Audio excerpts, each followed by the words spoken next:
Coach, at 30 NFL teams out here at your pro day, that's pretty nice. Did you get on the phone with the other two and say, well, what's wrong with you guys? No, I wish they had shown up. I mean, they missed some really outstanding players with a lot of talent. But it's good when you can draw that many NFL teams here, and they have a chance to watch our players.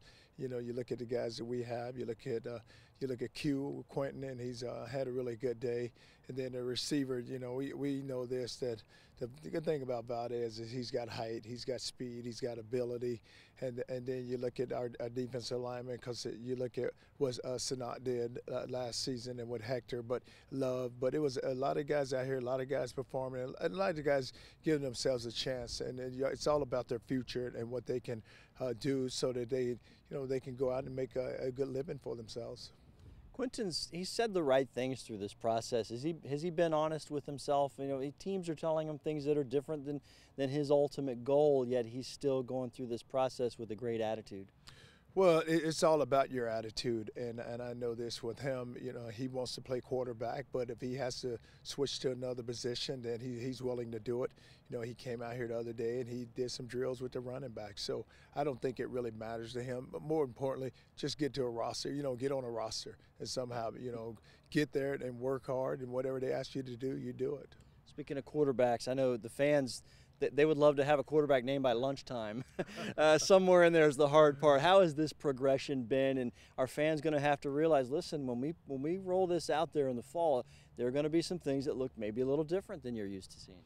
Well, when you had a quarterback like Q, and he's been there for a 3-year starter, and now he leaves, now it's time for to go compete. And so we have two players that are really competing really well right now with Brett and with Oladokin. They're doing a really good job. And you would like to name a quarterback right now, but you love the competition, you love the battle, and it's all about them being able to get the team and making sure that they can understand just everything we ask them to do offensively, and then with that comes the leadership, and then whether they can just lead this offense. Defensively, I know you guys love taking the ball away. It starts up front, and when you read about the Bulls, they're replacing this defensive line for the most part. But are you as deep when you get a chance to see these guys? Are we deeper here than people realize? The guys just need some game experience? Well, you always want to make sure that you recruit well, and I think that that's what has happened here. They've done a really good job of recruiting, and you lose some guys, and you're right, we lose a lot on defense. Not only the 3 linemen, but you lose your all-time leading tackler in Augie, and then you lose 3 guys out of secondary. So now with guys it's time for them to step up, and now it's for them. It's going to become their team, and it's good, whatever they're going to make of it, that's what it's going to become. So defensively, you always want to attack, you always want to be aggressive, but you want to make sure that you can go stop people. Last year, you guys played in what a lot of people say was the game of the year in college football. It wasn't the result you wanted. No. That game vaulted the opponent to great things. What did that show your team? How has that motivated your team in this offseason? Well, you look at that game, and it was an unbelievable game, and we had our opportunities, and we had our chances. You know, they jump out front, then we're able to battle back, and then give up the play there at the end of the game. But you look at our team, and they know just how close they are. We have never won a championship here, and that's our goal, and we had to keep fighting until we get that done. In fairness to all the teams in the American Conference, obviously UCF was only able to climb so high with their great finish.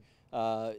Is it fair or unfair, in your opinion, trying to get one of these teams into a playoff, whether it's you or them or any team from your league?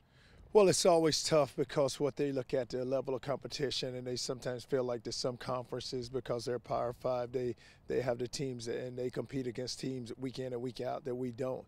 But we are in a really good league. We're a very competitive league, and there's some really good teams in this league. And like you said, you look at Central Florida down the road, you look at Temple, you look at Cincinnati, and it's some really good teams, and it's very competitive for us week in and week out. Is that something when you talk to young men and their parents?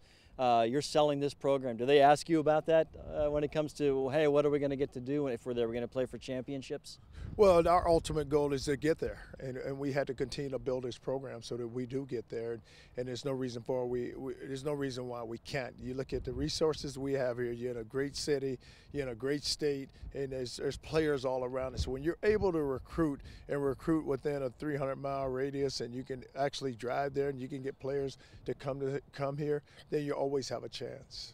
Finally, spring game, it's almost here. What are you hoping to see, not just on the field, but off the field as well, as far as fans coming out and supporting the team? Well, you love for the fans to come out, and that's what you always want to support. I always look at it like this. You know, our players put a lot into it. They go to class, they work, they do everything we ask them to do, and they just want support. They want people to come out and cheer for them, and we're in a great city here. We should have all the support, you know, great university, and there's no reason why the fans do not come out and support us.